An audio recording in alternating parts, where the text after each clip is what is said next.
The sagas and law codes confirm this. Two words, ergi and ragr, could destroy a man's life. These were not harmless insults. They were linguistic daggers. To call another man ragr was to brand him sexually submissive, unmanly, less than human. The insult struck so deep that Viking law itself treated it as grounds for bloodshed. If someone accused you of being ergi, you had the legal right to kill them on the spot. Words, in this world, were weapons. This obsession with sexual dominance shaped everything from household quarrels to international warfare. Viking masculinity was a brittle mask that required constant defense. A single crack, a whisper from an enemy, a jibe from a drinking companion, or a complaint from a wife could reduce a warrior to humiliation. And humiliation, in Viking society, was not survivable. The sagas overflow with such moments. In Njaal's saga, insults about manhood spiral into decades of blood feuds, consuming entire families. In Egil's saga, warriors risk their lives across foreign seas, not for wealth or fame, but to avenge sexual slurs. The sheer number of these stories shows us how fragile Viking masculinity truly was. It had to be constantly performed, constantly proven. Even women wielded this code as a weapon. In the sagas, wives often goad their husbands into violence by accusing them of cowardice or weakness in bed. A woman's taunt could compel her husband to wage war, simply to erase the stain of her words. In one infamous case, a wife declared before witnesses that her husband was more like a woman than a man. In the eyes of society, this was not mere insult. It was social execution. Divorce followed, his property was lost, and his reputation crumbled into ashes. What makes this system even more fascinating is that it was not unique to the Vikings. Across the globe, warrior cultures have linked sex with honor. Among the samurai of medieval Japan, accusations of effeminacy could drive a man to ritual suicide. In ancient Greece, where male relationships were common, the distinction between active and passive partners was everything. The Romans, too, used the language of sexual dominance as a political weapon. Emperors accused rivals of being passive to discredit their rule. In each case, power and penetration were entwined. To rule in war, you had to rule in bed. Yet the Vikings took this idea to its most brutal extreme. For them, masculinity was not just reputation, it was legal reality. A man branded as ragr could not testify in court, inherit land, or hold positions of authority. He was stripped of personhood itself. In effect, Viking society turned sexuality into law, and law into a battlefield. Why did such a harsh system take root in Scandinavia? One reason lies in the nature of Viking life itself. These were communities bound together by fragile ties of loyalty and blood. With constant raids, shifting alliances, and brutal winters, survival depended on clear hierarchies. In such an environment, any hint of weakness was dangerous. By defining masculinity so rigidly, the Vikings created a code that could not be questioned. It forged unity among warriors, but it also bred paranoia and endless cycles of revenge. We might imagine the fear that lived inside every Viking household. A man could be the fiercest warrior, the wealthiest trader, yet still live in terror of a whispered insult. His wife, his drinking companions, even his slaves could destroy him with a single word. And so, he fought not only enemies on the battlefield, but enemies in gossip and rumor. Masculinity was a war waged every day, and it demanded constant vigilance. If the sword was the Viking's tool of war, shame was his tool of destruction. To humiliate an enemy was not just to insult him, it was to erase him. In a culture where reputation was life itself, shame became a weapon more devastating than steel. The sagas illustrate this mercilessly. To accuse a man of cowardice or sexual submission was to strip him bare before his peers. It marked him as weak, as incapable of defending his household, his land, or even his very identity. Such a man would not only lose respect, he risked losing his property, his family, and his future. A single accusation could unravel everything he had built. What made this weapon so effective was its permanence. Wounds heal, battles end, but shame endures. Once the word ragger or ergi was spoken aloud, it could never be taken back. It lingered like poison, seeping into every conversation, every glance, every silence. We see this vividly in Njal's saga. When a woman taunts her husband for not avenging an insult, she does more than scold. She publicly brands him as weak. His response is predictable. He takes up arms, dragging his family into decades of violence. In this way, shame spread like wildfire, consuming not just individuals, but entire clans. A single insult could set off a chain reaction that echoed for generations. Even visual symbols of shame were weaponized. Viking poetry describes men carved into wooden effigies, depicted with exaggerated feminine features or obscene acts, and placed in public spaces to humiliate them. These needstangs, poles of insult, were powerful curses, blending ridicule with the supernatural. They marked the target not only as dishonored, but also as cursed by the gods themselves. The parallels across history are striking. Medieval knights fought duels over slights to their honor, often sparked by words alone. In Viking society, honor was not just a social code, it was sacred. It tied men and women to their ancestors, their gods, and their very place in the universe. To break that chain was to lose everything, and this is why shame struck so deeply. It was not merely a personal failure, but a spiritual fracture, a signal that the gods themselves had turned their backs on you. The law courts of the Viking Age reflected this sacred weight.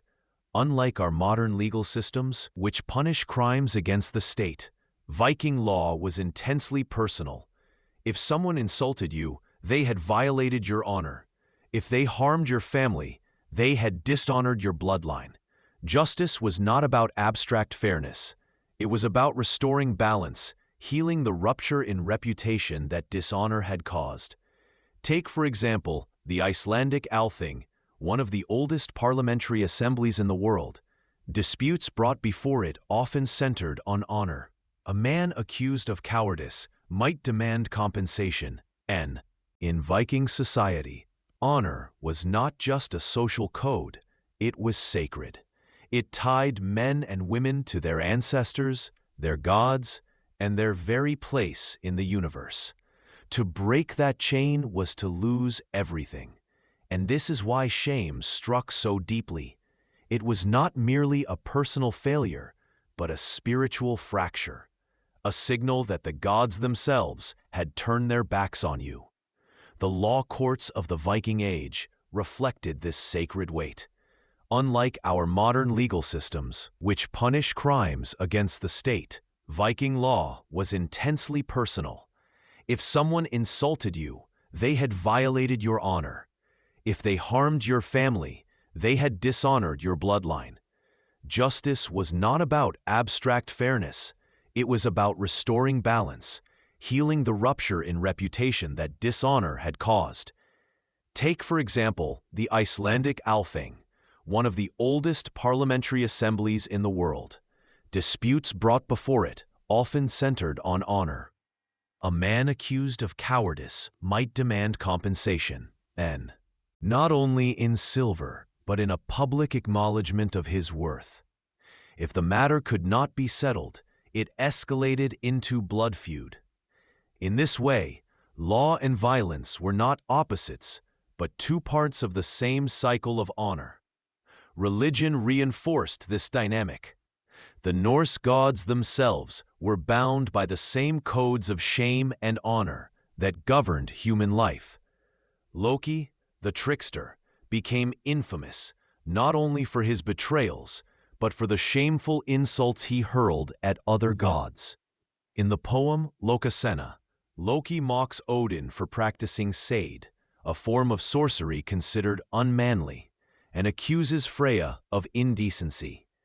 These were not mere jokes, they were spiritual attacks, attempts to undermine the very order of the cosmos.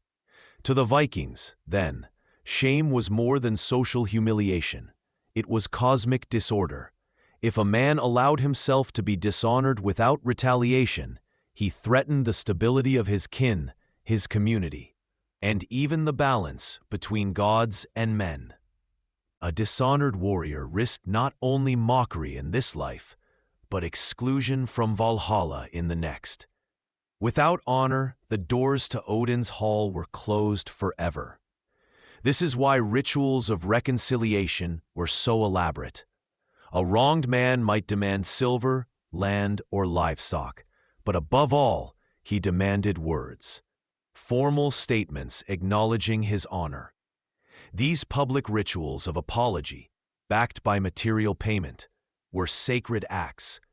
To refuse them was to declare war. To accept them was to heal the wound of shame. Yet not all shames could be healed. Some transgressions were so severe that no settlement sufficed. This was where outlawry came in, a sentence as feared as death itself. An outlaw was stripped of all legal protection. Anyone could kill him without consequence. He was, in effect, a dead man walking.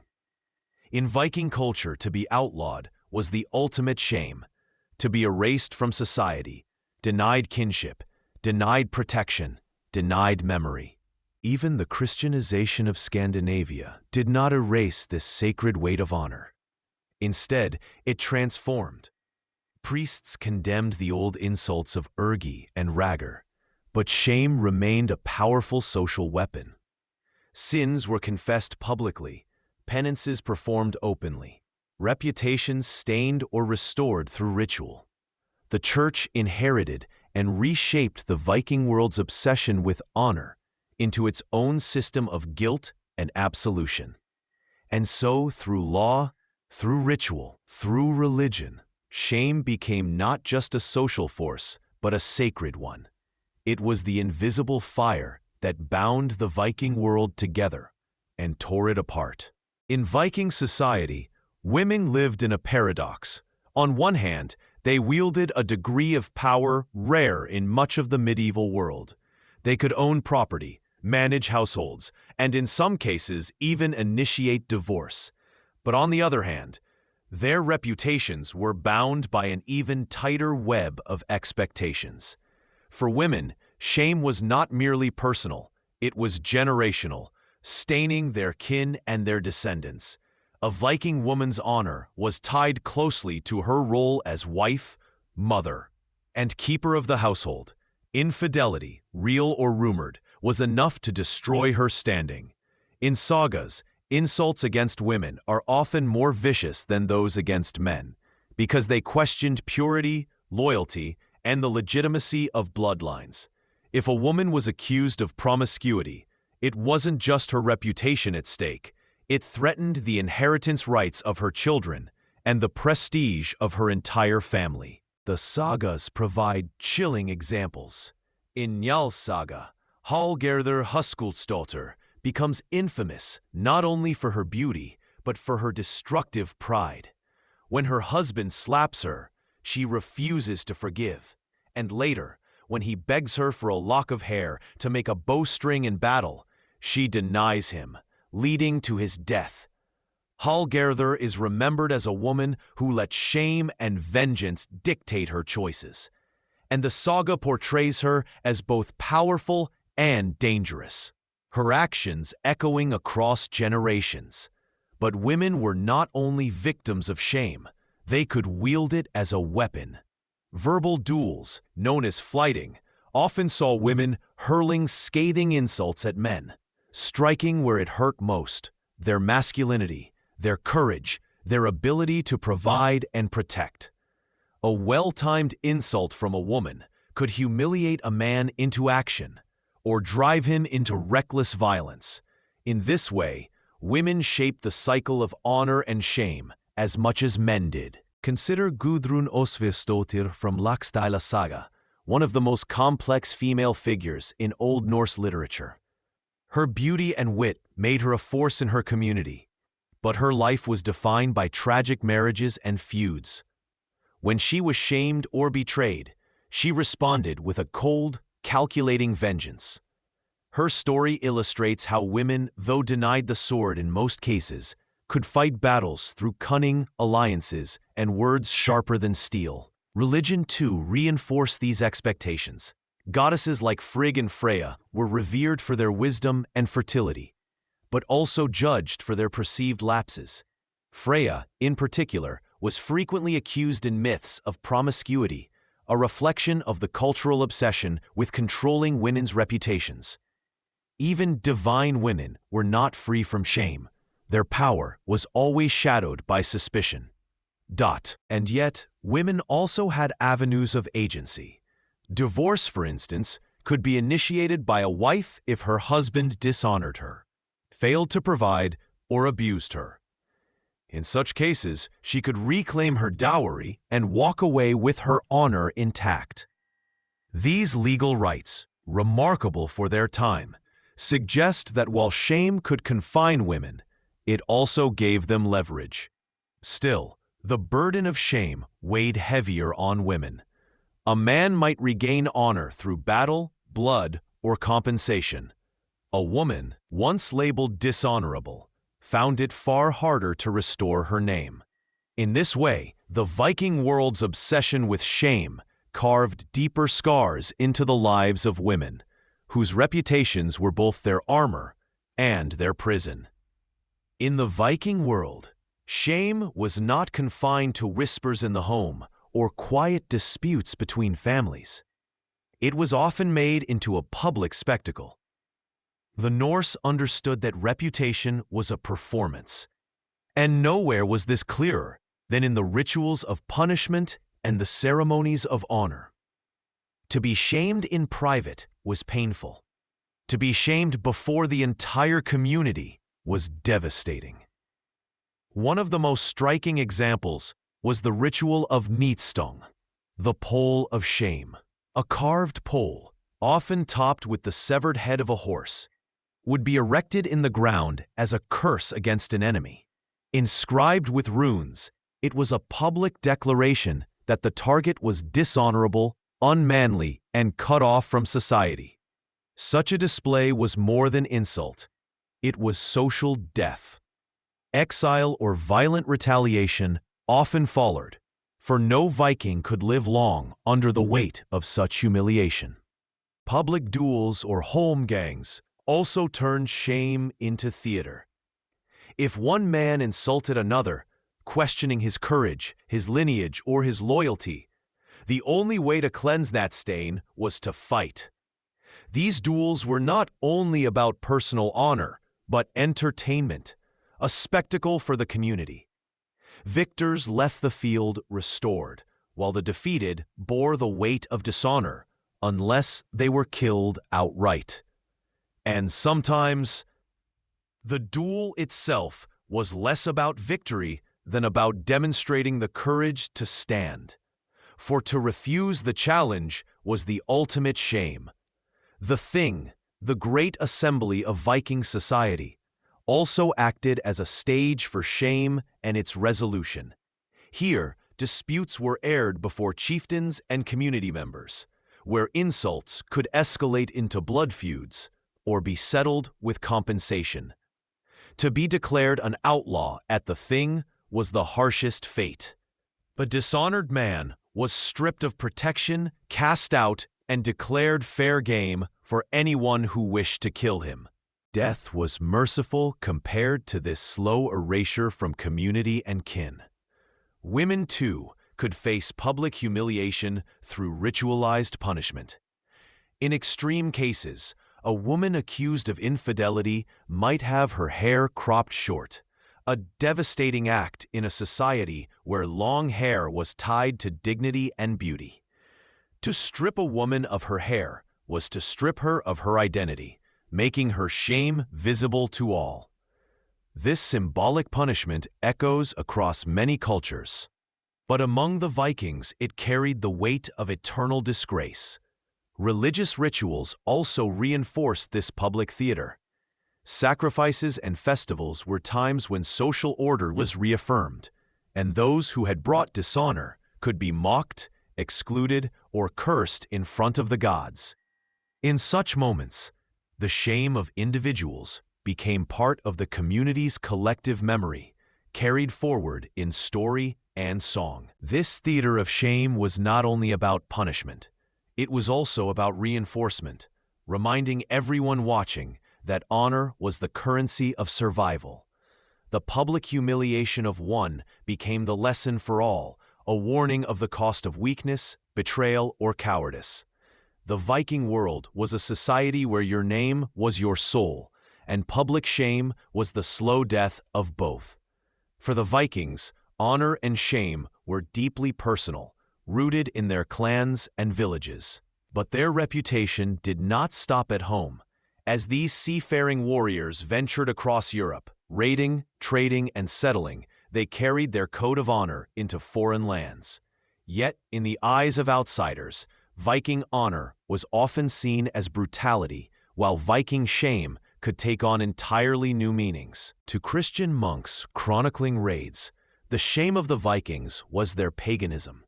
Their refusal to bow before the cross marked them as godless savages, men and women who lived without restraint.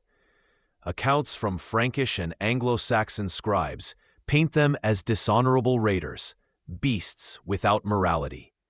Yet these very chronicles also revealed an uneasy respect. Even enemies acknowledged the Vikings' loyalty to kin, their courage in battle, and their refusal to live in fear of death. When Vikings settled abroad, in places like the Danelaw in England or the river towns of Ireland, their code of shame collided with the laws of their hosts. Viking men, accustomed to settling disputes through duels or vengeance, often shocked local rulers who preferred courts and written laws. A Viking's willingness to fight to the death over an insult was seen as reckless pride, yet for the Norse, to ignore such an insult was to lose all standing. In this way, the Viking obsession with honor made them both feared and mistrusted. But not all encounters were hostile. In the Byzantine Empire, Viking mercenaries, the famed Varangian Guard, earned admiration.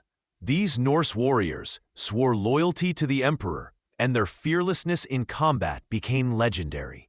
To the Byzantines, the Varangians were men of iron honor, unbreakable and incorruptible. The shame of betrayal, so common in court politics, was alien to these northern warriors who kept their oaths with unyielding devotion. Even in trade, honor and shame shaped the Vikings' image. In markets from Novgorod to Baghdad, Norse merchants were known for their directness, their word carrying weight. Breaking an agreement was unthinkable, for a dishonored trader would find no allies, no customers, no kin to stand beside him. To outsiders, this made Viking traders both reliable and intimidating, men who might shake your hand one day and, if betrayed, raid your village the next. And so the Norse reputation spread across Europe and beyond, a blend of awe and revulsion, admiration and fear. Their enemies condemned their violence, their gods, their defiance of Christian order. Yet they could not deny the strange magnetism of a people who lived so fiercely by their code. The Vikings' sense of shame made them dangerous, but it also made them unforgettable. If a Viking warrior fell in battle, his body might rot in the earth, but his memory lived on in the sagas. These epic poems and stories were more than entertainment. They were the lifeblood of honor, the shield against shame. For in the Viking world, to be forgotten was the greatest dishonor of all. The skalds, Norse poets, were guardians of memory. With words sharp as swords, they turned victories into legends and failures into warnings. A duel fought on a lonely fjord, A raid on a distant shore, or even a feud between neighbors could become immortal once captured in verse. But sagas did more than record deeds. They shaped them. A warrior fought harder, knowing his courage might be sung about. A coward trembled, fearing his shame might echo through generations. In these tales, shame was not hidden but exposed. A chieftain who broke an oath might be mocked in verse so cruel it stung worse than any blade. A man who refused to avenge an insult might find his name twisted into a joke, repeated in longhouses until it outlived him. The sagas had no mercy for the dishonorable. To live without honor was to die twice, once in the flesh and once in memory. Yet sagas also gave shame a strange power. For every dishonorable act, there was the chance of redemption. A man mocked for cowardice could prove himself in another battle. A family disgraced could reclaim its name through vengeance or sacrifice. The sagas preserved shame, but they also offered a path back to honor, reminding listeners that no fate was fixed until death itself. The power of these stories extended beyond Scandinavia. As Vikings settled in Iceland, Greenland, and even Vinland, they carried their sagas with them, reciting the old tales beneath new skies. The sagas became bridges between worlds, binding Norsemen together no matter how far from their homeland. Even centuries later, when Christianity spread across the north and the old gods faded, the sagas remained, and with them endured the Viking obsession with honor and shame. Today, these sagas are among the richest treasures of medieval literature, not just for their accounts of raids and kings, but for their raw humanity. They reveal a people who knew that every act, whether noble or shameful, echoed beyond the grave. And so, through story, the Vikings achieved what every warrior dreamed of: immortality. From the frozen shores of Scandinavia to the distant lands they conquered, the Vikings left behind more than weapons and scars. They carried with them an unshakable code of honor and shame. For them, honor was worth more than life itself, while disgrace could haunt a family for generations. Behind the blood-soaked raids and daring voyages lies one truth: the Vikings were driven by a burning desire to live forever in memory. So what about you?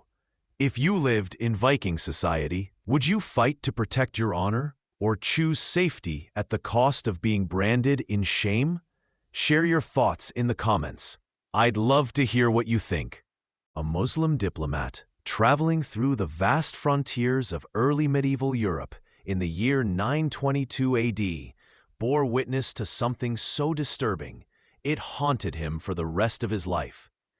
His name was Ahmad ibn Fadlan, an emissary of the Abbasid Caliphate, dispatched from the glittering city of Baghdad to the distant lands along the Volga River. There, he encountered a people whose customs seemed so alien, so brutal, that his carefully recorded testimony would echo through the centuries like a grim prophecy.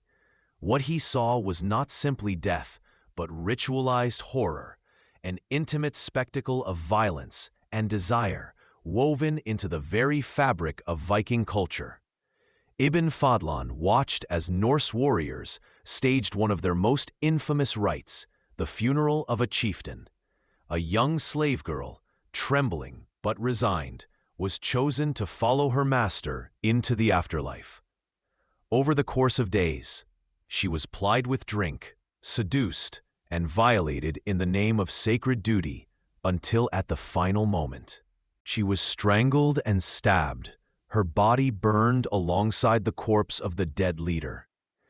It reads like the script of a horror film.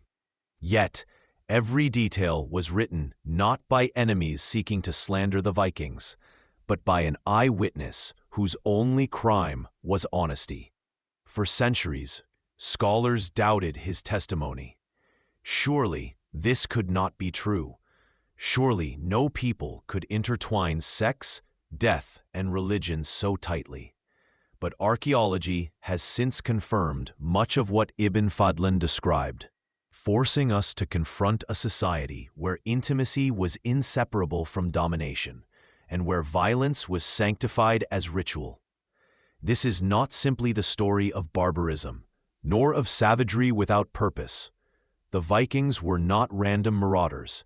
They were architects of a social order in which sexuality became a weapon of war, a tool of social control, and a key to eternal glory.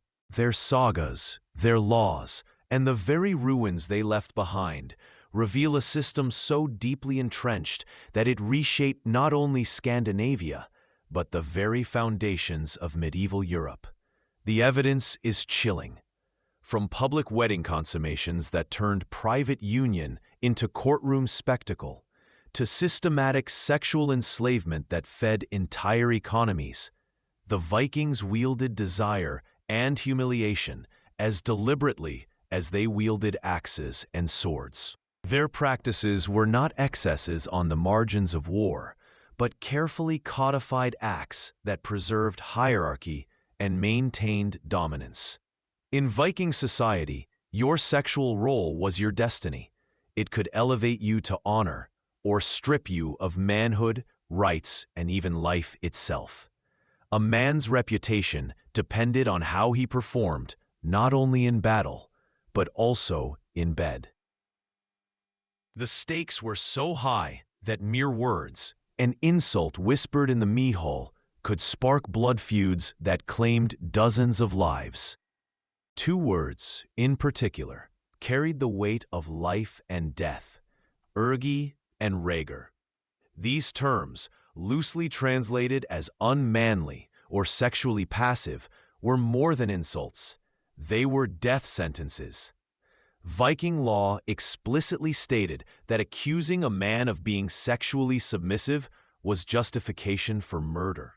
To call another man rhaegar was to challenge his entire identity, to strip away his legal rights, his honor, his standing in the community. This was a culture where the act of penetration was not merely physical, it was social, political, and existential. To be the active partner was to hold power, to be a man in full. To be passive was to lose everything. The boundaries were absolute, more rigid than the caste systems of India or the knightly codes of medieval Europe. Men accused of passivity could not testify in court, inherit property, or carry weapons. They could be cast out of society altogether. Imagine a world where a single rumor, a whispered suggestion about your private life, could reduce you to an exile, stripped of all dignity. This was Viking reality. The sagas, those great tapestries of Nordic storytelling, are riddled with these tensions. In the saga of Burnt Njal, an insult questioning a man's masculinity ignited a chain of violence that left dozens dead. In Egil's saga, warriors traveled across the seas not merely for treasure, but for revenge against men who had dared to question their virility. Masculinity was fragile, volatile, and defended with blood. Even women wielded this weapon. A wife, in a moment of fury, could unmake her husband's social standing with a single accusation. The sagas tell of wives who, standing before their households, declared their men too gentle in bed, destroying reputations as effectively as a blade destroys flesh. In Laxdæla saga, a woman's scorn led to divorce and public disgrace for her husband, reducing him to ridicule in a culture where ridicule was a death sentence. This constant vigilance created a feedback loop of violence and insecurity. Men were trapped in a cycle. To prove their dominance, they resorted to aggression. That aggression bred more conflict, and conflict required ever more displays of masculinity. At its heart, Viking sexuality was not about pleasure. It was about power. Power so deeply entrenched that it governed every touch, every insult, every whispered rumor across the Northlands. In Viking society, Masculinity was not simply a matter of muscles or battle scars.